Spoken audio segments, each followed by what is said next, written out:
Hello, I'm here to tell you why GDPR will make the world a better place. Now the good news is there's a lot of content on GDPR. I will explain shortly what it is, but I'm not going to go into the whole compliance side of things. We are gearing this to the consumer, to the end user, but it's important I tell you a little bit about it. So GDPR was adopted in April 2016 by the European Parliament, but it's actually coming into action in May next year. Now, companies can receive a fine in relation to GDPR, which I'll talk about shortly, of 20 million euros or 4% of their global turnover, whichever is the greater. And who does this apply to? So it applies to any company processing personal identifiable information on citizens within the EU. So you don't need to be based in the EU. We could talk about the major players, Google, Facebook. If they're processing data of EU citizens, this applies to them. So pretty much any major organisation. Now, there's been a lot of people have reacted to this, got quite scared, the implications of failing to comply or having any breach of personal or PI information.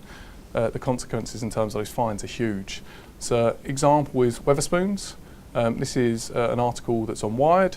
So Weatherspoons has deleted its entire database. So you can see here, this is an email. It's quite difficult to read, but they've sent to all of their database, to all of their users, basically saying that they're being removed from their email database. And if they want to be kept up with information on Weatherspoons, they'll be updating information on their website so they can visit that as and when they want. So pretty big steps. Obviously seriously concerned, and that's not the only company doing that. And if we talk about some things that have happened in the past, so in March, Flybe was fined £70,000 by the ICO after sending out more than 3.3 million emails under the title, "Are your details correct?" So the same month, Honda was fined £13,000 again by the ICO for sending out 289,000 emails asking consumers whether they want to receive marketing information from them. Again in June, Morrison's was fined £10,500 for sending out 131,000 emails to people who had opted out of marketing related to their Morrison's loyalty cards, so they'd already opted out. So these fines are pretty small, right? They're not major, these are huge organisations, but if this was to happen next year after May, the implications are massive.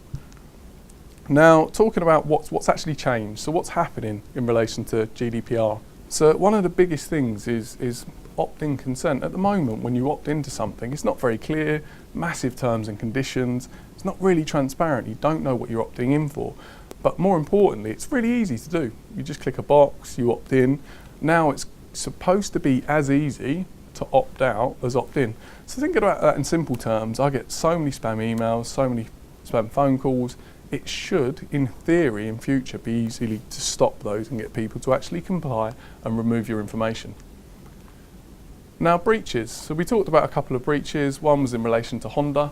If that was the case, then within 32 hours, so a short window, all consumers in relation to that breach need to be notified. Right to request the access to information that companies hold on you. This for me is the biggie, and I'm going to talk about it in more detail shortly. But there's an article, I encourage you to read it, on The Guardian about a lady who used Tinder. She used it for some time, messaged many people. Now, she requested Tinder to give her all the information they hold on. An 80-page written document came her way. An 80-page document. It didn't just relate to every single conversation she'd had on there, every match, the age of the men that she's talking to. It related to what she'd liked on Facebook. It related to geolocations. The amount of information completely shocked her, and the amount of information these companies hold on us all without us really knowing is pretty substantial and quite scary. So in future, that documentation will need to be given in a digital format, not written documents, and we all have the right to request that. Now, users can request for data to be removed. A simple example, we're members at RocketMill of the gym group, corporate membership. Say, for example, one of us opted out and wasn't a member. We could request for that membership, the details of us, our PI details, to be removed. And you can ask for your data to be transferred. A lot of us use comparison sites. We might use Money Supermarket, Compare the Market. There's many different players, but you can ask for your data to either have your data or for it to be transferred to another player, so, which is another key area. And also, any public authorities or companies with more than 250 employees have to have a data protection officer. Now, it doesn't mean that they have to be employed. They can be a contractor. There's different ways of working. There are companies that will be exempt from this. For example, if you don't process PI data, but you need to hold a track record that you've audited that and clarified that. So it's a pretty substantial step, and most companies are talking about it in relation to compliance and not being fined, but actually what does it mean to the consumer? And that's what I'm going to focus on.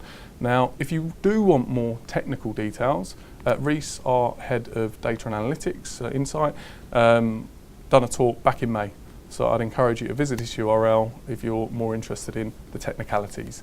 But for today, I'm going to talk to you about why GDPR will make the world a better place. Now, in the agency world and advertisers, last 2 years, advertisers have been pushing agencies for greater transparency. So that's mostly related to media buying. But the important thing about this is now it's moving to the consumer. Like, we need to be completely transparent in what we're doing with the consumer's data. They need to understand it. There needs to be education, which is massively important. And let's think about this. Let's go back to you asking a company what data they have on you.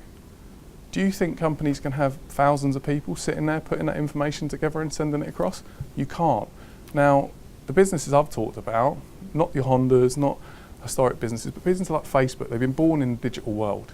A lot of the companies that we deal with, they don't have robust CRMs. They don't have all of their different systems talking to each other. Now, if you're going to efficiently tell someone what data you've got on them, you need to have a very robust CRM, understand where your users, where your customer base, your consumers have interacted with you, what information you have on them, and you need to be able to supply it very quickly. So what does that force you to do? Similar to digital transformation, it forces you to put data at the heart of your company, and it makes sure a lot of your data is clean as well, which is really, that's the biggest point that excites me. And why does it excite me? There's so many reasons, but one of which, quality data makes for more efficient marketing. So better targeting, which is going to be huge. If we gear up for this properly, this is an opportunity and shouldn't be seen as a negative thing. There's short-term pains because there's a cost to get ready for it, but once we're there, it makes for a great opportunity. And a lot of the time, we don't know where these people have got our data.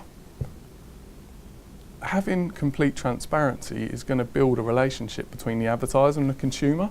So it's going to build a little bit of trust and make it more meaningful for brands and consumers.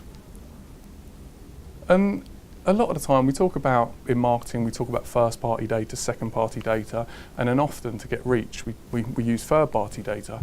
Now, a lot of the time the communication I get, I don't know where they've got my data from, it's not very clear, and data's traded so cheaply, so cheaply. This puts the value back into data and gets advertisers to properly consider why someone like us, someone like you, should give your data. Now, an example of this, it's a company, Social Bicycles. If we think about Boris bikes in London, I've changed names, etc. Quite a clunky experience. This company have an app that you can download. You can sign up for a year subscription. You can put £10 on it. Typically costs £1 per ride. First 30 minutes are free. Now, there's a big data exchange going on here that they're very transparent about. So you're getting so much of this value in exchange for your data. Now, they can see obviously how often you're using it, what typical routes you're going down. So there's a lot of information that you're actually giving them access to. So the question that I put to you, in marketing or your overall business, what value are you giving to the consumer, to the end user, for their data? What is the trade-off? Let's not just think about compliance and getting ourselves regulated and stop this fine. Let's actually start thinking about the end user and think about that value exchange. Thank you very much.